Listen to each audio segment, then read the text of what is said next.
Welcome back to the Divine Marriage Relationships.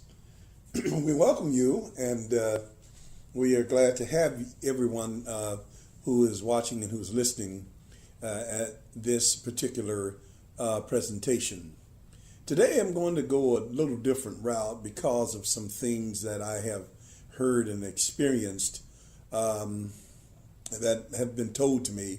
I want to go the route based upon a question that was sent to us by a young lady. She said that there seems to be a lot of teaching to men about how to treat their wives and the part that the man plays in causing the marriage to be successful, and a lot of urging in that area.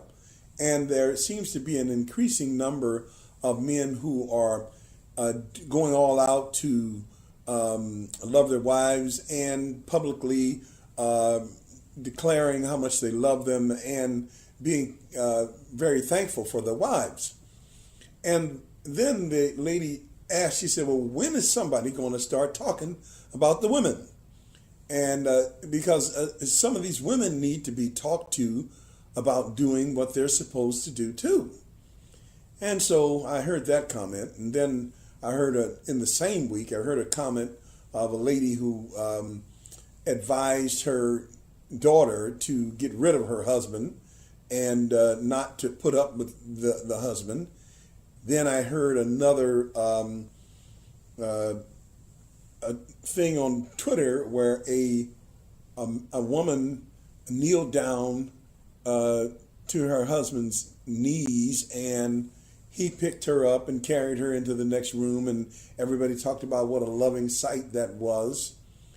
And then I heard another story, a story on Twitter where the man says that his woman is gangster all day and wants to be lovey-dovey at night.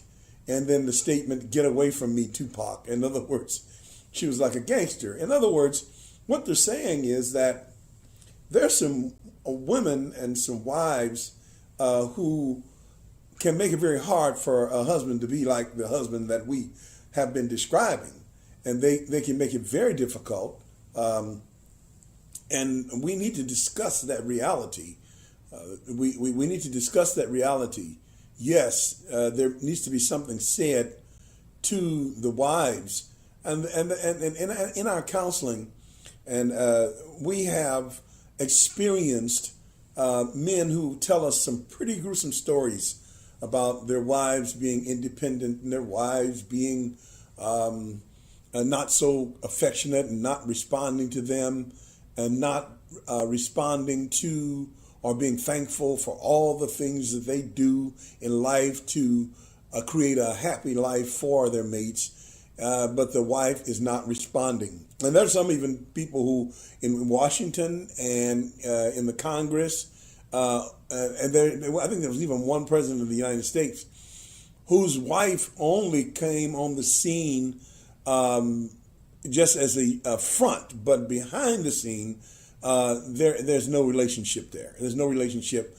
There's even been a couple of congressmen whose wives were lived in different states, and they just called their wife when they had to make a public appearance. Sometime when they were running for political office, they would call them in because their relationship was so bad behind closed doors. I've actually seen men cry about how they wish that their wives would be more submissive, more cooperative, and more in love with them. And so that's the reason why I'm doing this particular sermon. Wives, submit yourselves to your own husbands. Submit yourselves to your own husbands. And that's our passage today, and that's where we're coming from today. Wives, submit yourselves to your own husbands. I want to start off in this sermon by confessing the imbalance of my presentations, my previous presentations. My balance was towards men and what they do for their wives and how men are to enjoy their wives. But I have to confess to you that if I had to experience some of the things that I heard some other men say, I'm wondering how much I would be able to take of that. Would I still be the same man that I am today? Would I still feel comfortable with my wife? Would I still want to be in her presence at all times? How would I feel if I experienced some of the things that the other men told me that they had experienced? And what I'm saying is that I think that I am at maybe an unfair advantage. Unfair because I'm teaching you how to love your wives and how to enjoy your wives and how to go all out and just make your wife the thrill of your life. I'm going out my way, and I'm thinking that life is fleeting, and so therefore we should take every opportunity to enjoy our wives and make our wives the happiest people on the earth. Well, the reason why I say it's an imbalance, and the reason why I say maybe it's even unfair, is because when you have a wife like mine, it's easy to do. That's easy to do. Now, it has not always been that easy. Like I say, we have times of challenge and trouble, and we really had times of adjustment, times when we didn't agree, times when there were situations that made it difficult. I remember when my wife was really working very well on her health, and I wasn't. I was running high blood pressure and was overweight, and I just wasn't focused like she was. I mean, she had to deal with all of that, have to live through all of that, and when I had problems trying to adjust in the marriage, trying to sort out our particular roles that we play, and there were times when there were people trying to destroy the marriage. There were men who were pointing at me and saying, "You still want this guy?" And all of these kinds of things, and I'm not telling you everything, but out of all of that, in 38 years, my wife, I'm going to say this, and I hope you all understand what I'm saying, has never had a headache. She's never had a headache when it came time for us to express our love to one another. She never made a mistake, and she was always there, always trying, always. And if she ever tried to convince me of something, it was really basically for my own good. And so she has been faithful like that throughout the years. And she has always wanted her husband to love her and wanted her husband to say good things to her and to love and to cherish her. She always wanted that. Even if there were times when my spirit just wasn't going to say that today. She lived through that, and she lived through that. She lived through many things and changes and challenges, but she never would reject me. She never would say, "Get away from me. You don't have a job, or you don't have a car, or you don't have this." She knew all that stuff would be coming. But I understand that there are some ladies and an older woman. I hope that nobody gets offended by what I'm saying. If you get offended, I hope you get offended enough to change. To teach your daughters to get rid of their husbands because you are short patient is wrong. I mean, you don't get married because of how much a person have. What a person has is not. You don't remain married based upon that.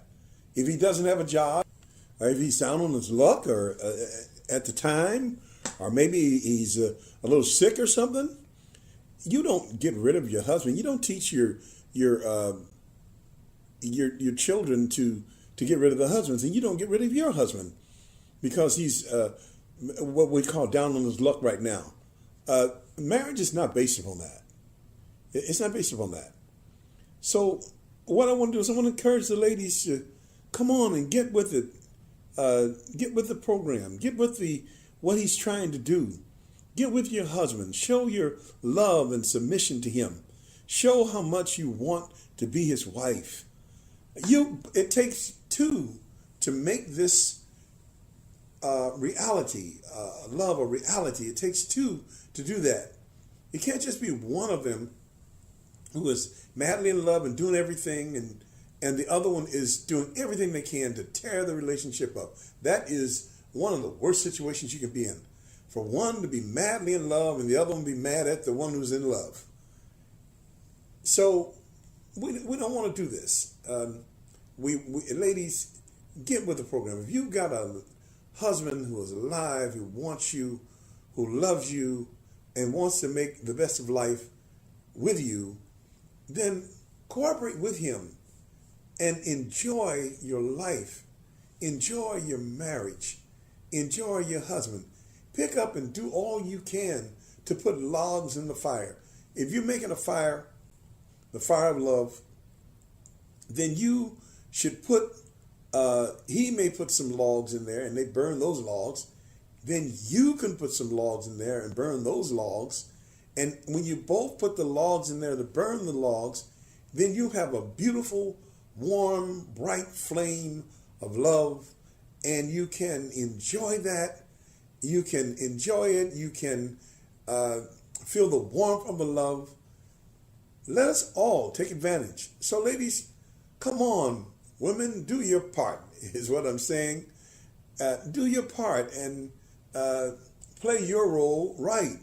As it is said in our text today, in Ephesians chapter 5, verse number 22 down through 26. Women, you submit yourselves to your husbands. The husbands, love your wives and cherish them and care for them. And women, if you got a good man, go with him, get with him, and enjoy your marriage. God bless you and keep you. I pray that we will all comply with this and enjoy a wonderful life. God bless you. Cowboys has a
Yes, ladies and gentlemen. Ladies, if you lend yourselves to, commit yourselves to the love of your husband, you can be a great blessing to him. Let your love flow. Do all you can to have a wonderful marriage and a wonderful life like we do. It's the best life where you both work together to have a divine marriage